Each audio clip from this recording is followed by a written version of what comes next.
I mean, I don't like talking about this. Quadri, Okay, let's celebrate Quadri. Yes. Players actually funding themselves, to competition. It's not sustainable at all.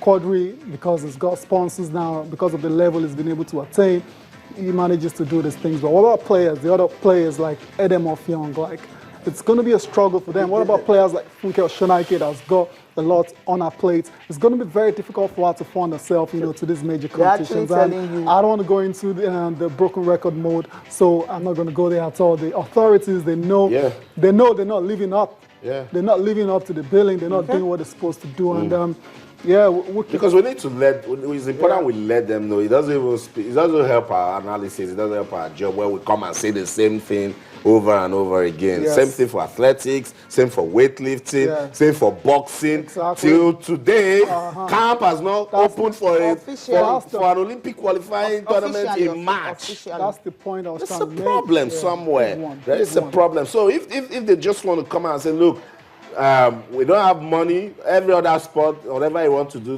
on your own. We're just about football. Then we can understand. Because, I mean, if we want to go back in history, we know how important other sports were and what they did for the country before we even started winning in football competitions. When did we win the Cup of Nations? 1980. Before then, other sports have been putting Nigeria on the map. And after 1980, we won the Cup of Nations again in 1994. And after 1994, Cecilia Tayo waited forever till 2013 to win it.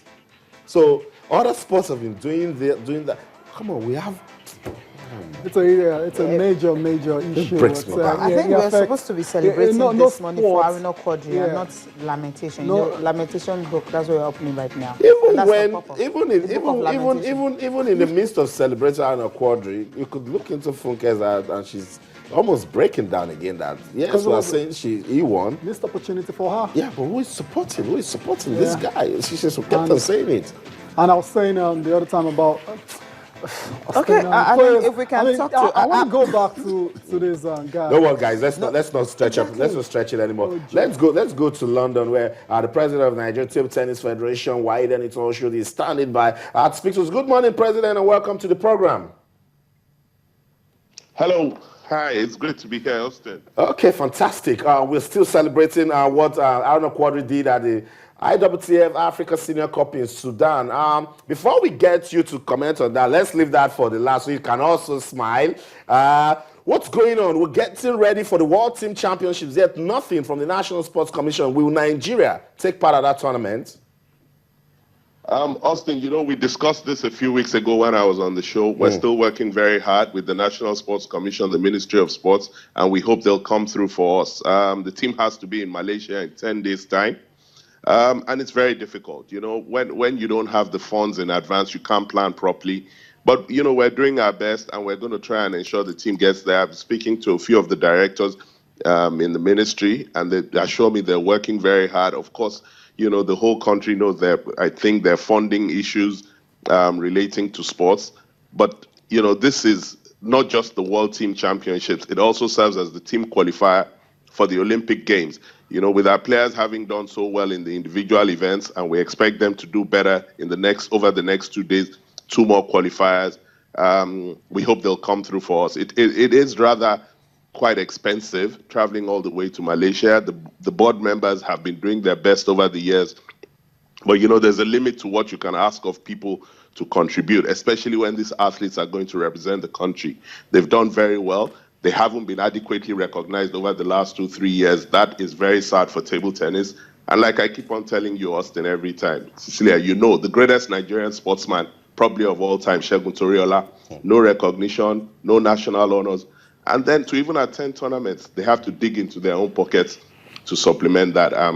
It's a big problem for us. Yeah. Now, we spoke to Funke, earlier on the program, and she says she doesn't even know if she's going to go. It's 10 days. Have you actually spoken to some of the athletes that might go for the tournament?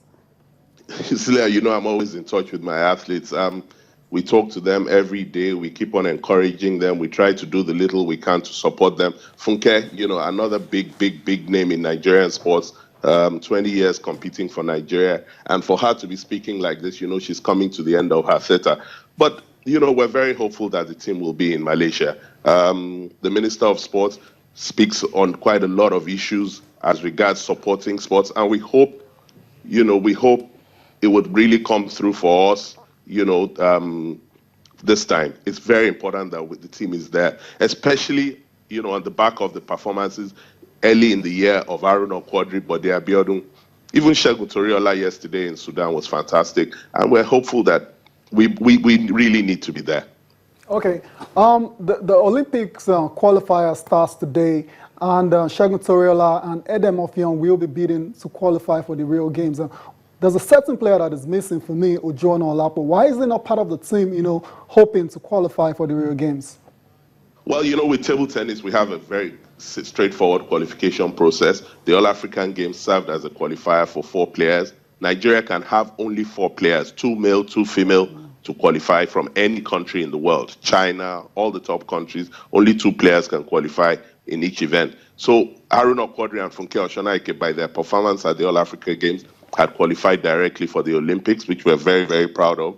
And this is the qualifying tournament. So Nigeria can present only 1 player each.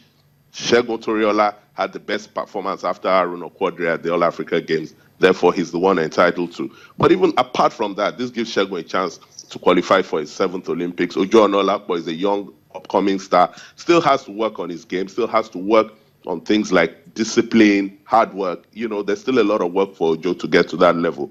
But right now, Enitan-Oshodi, I'm very confident these 2 players will come through. And, 4 players representing Nigeria. I think we're one of the only few sports that are very confident about qualifying for the Olympics. As we've seen across other sports, a lot of my colleagues who are federation presidents also finding it a struggle to get their teams to the qualifiers. But these players have managed to do this, and hopefully they'll come through over the next 2 days. Okay. Let's talk about the sort of support the federation can give to players that are doing very well. Enitan-Oshodi, Olufunke Oshonaike at the Olympics, a very big one. If they're not playing competitions, what do you think we can do on our side to keep them motivated to go out there and do big things?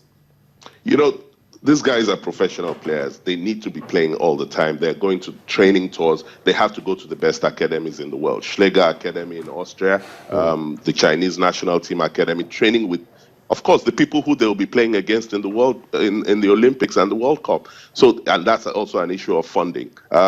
So far this year, we've managed to get them on 2 tours. That's the federation, a lot of self-effort. It's time we need the support. The Nigerian Olympic Committee as well is doing their little bit. But, at the level we are now, Austin, the level of table tennis, it's a professional sport now for these top guys.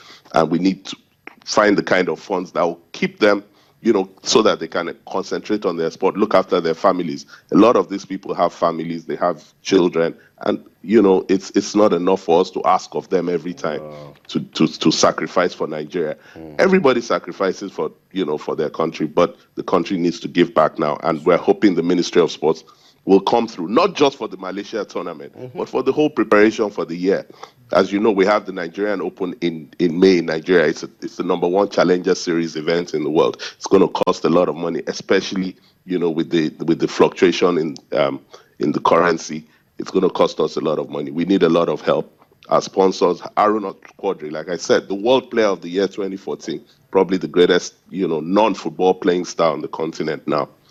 And still, we can't find a Nigerian company or person to take over the sponsorship of these athletes. It's very, very, very sad. Okay, let's actually end on a very, very good note. Enitan-Oshodi, of course, champion of Africa. So how will you rate this boy? Is it possible for him to actually be at the medal table at the Olympics with this particular performance? I think it was Tony Bitoye I told on this show years ago that Enitan-Oshodi was going to be a great player.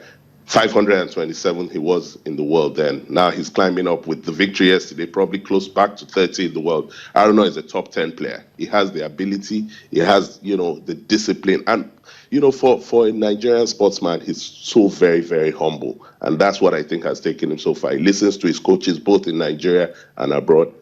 A top 10 player, the Olympics, and like I've said to people, it's a knockout event. Nothing stops Haruna from bidding for a medal. He's beaten the Chinese players before. And, Segun Toriola, of course, the greatest player of all time. Yesterday was a great day for African table tennis. To knock Omar Asa out 4-1, it was a thrashing he gave to him. And we're hoping for more of that. Definitely. All right, thank you so much. Our president was speaking to us, and we're just hoping that table tennis in Nigeria will continue to shine. Thank you. Well, we thank you for the support you guys that keep on giving to us in the media, and hopefully we'll make you, a lot of good things to write and speak about in future. Thank you very much. Thank you. Thank you. Yeah. Okay, that's I love it. that. A lot of good things to write about and talk about. No problem of no opening the book of lamentation, right? Okay. All right. I like what he said. Again, it's reassuring.